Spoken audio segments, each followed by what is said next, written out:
নমস্কার বন্ধুরা, welcome to my channel Piyali's magic foods. আরও একটি নতুন রেসিপিতে আপনাদের সকলকে স্বাগত জানাই।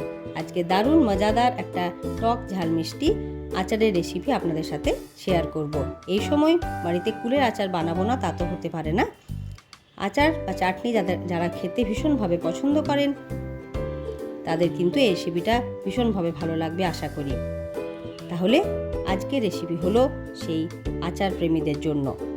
তাহলে আর দেরি না করে চলুন আজকের মজাদার কুলের রেসিপিটি চট করে বানিয়ে ফেলি। নিয়ে নিলাম 1.5 কিলোর মতো কুল, পাকা কুল। সমস্ত কুলগুলোকে ধুয়ে জল ঝরিয়ে নিয়ে একটু রোদে শুকোতে দিয়েছিলাম। এরপর জলটা শুকিয়ে যাওয়ার পর প্রত্যেকটা কুল ধরে ধরে এভাবে ফাটিয়ে নিলাম। কুলগুলো পাকা হলে কিন্তু আচারটা খেতে খুবই ভালো হবে। কুলগুলো ফাটিয়ে নিলে তার মধ্যে সমস্ত মশলা, নুন, মিষ্টি সমস্ত কিছু ভালোভাবে ঢুকবে, আচারটা খুবই টেস্টি হবে। এরপর একটা ভাজা মশলা বানিয়ে নিচ্ছি। নিয়ে নিলাম ধনে, গোটা জিরে, মৌরি, গোটা মেথি এবং শুকনো লাল লঙ্কা সব একসাথে ড্রাই রোস্ট করে নিয়ে পাউডার বানিয়ে রেখে দিলাম। এদিকে ফ্রাইং প্যানের মধ্যে দিয়ে দিলাম 2 টেবিল চামচের মতো সরষের তেল, 5 ফোড়ন এবং হিং। ইচ্ছে করলে আপনারা এখানে শুকনো লঙ্কাও দিতে পারেন ফোড়নে। আমি যেহেতু মশলা বানানোর সময় বেশ খানিকটা শুকনো লঙ্কা দিয়েছি তাই এখানে আর দিলাম না।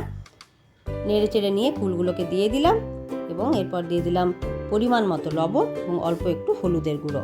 ভালো করে কুলগুলোকে ভেজে নিচ্ছি। বেশ খানিকক্ষণ ভেজে নেওয়ার পর এর মধ্যে দিয়ে দিলাম 900 গ্রামের মতো ভেলি গুড়। ভেলি গুড়ের সাথে কুলটাকে নাড়িয়ে চাড়িয়ে ভালো করে মিশিয়ে নিতে হবে। আচারের মধ্যে কিন্তু কোনো রকম জল ব্যবহার করা যাবে না। জল ব্যবহার করলে আচার খুব তাড়াতাড়ি নষ্ট হয়ে যায়, বেশি দিন কিন্তু স্টোর করে রাখা যাবে না। এবং অবশ্যই আচারের মধ্যে ভাজা মশলাটা দিতে হবে, তাহলে খেতে খুবই অপূর্ব লাগবে। যারা এখনও বাড়িতে কুলের আচার বানাননি, বাজারে কিন্তু প্রচুর পরিমাণে পাকা কুল পাওয়া যাচ্ছে। আপনারা অবশ্যই কিন্তু আমার রেসিপিটি দেখুন। যদি আমার রেসিপি ভালো লেগে থাকে তাহলে বাড়িতে অবশ্যই একবার এইভাবে কুলের আচার বানিয়ে দেখুন। আশা করি আপনাদের ভালো লাগবে। যদি আমার রেসিপি ভালো লেগে থাকে তাহলে লাইক, শেয়ার এবং ছোট্ট একটি কমেন্ট করতে ভুলবেন না বন্ধুরা। এদিকে আমার কুলের সাথে গুড়টাও কিন্তু পুরোপুরি মিশে গেছে, বেশ ভালোভাবে গুড়টা গলেও গেছে। এখন 10 থেকে 15 মিনিট ধরে মিডিয়াম হিটে ভালো করে আমি কুলের সাথে গুড়টাকে ফুটিয়ে নিচ্ছি। দেখুন একেবারে কিন্তু আচারটার রং চেঞ্জ হয়ে গেছে, তার মানে কুলের আচার পুরোপুরি রেডি। এরপর এর মধ্যে মিশিয়ে দিচ্ছি তৈরি করে রাখা ভাজা মশলা। ভাজা মশলা দিলে এর গন্ধটা খুবই ভালো হয়। এর মধ্যে ধনে আর মৌরির পরিমাণটা বেশি দিতে হবে।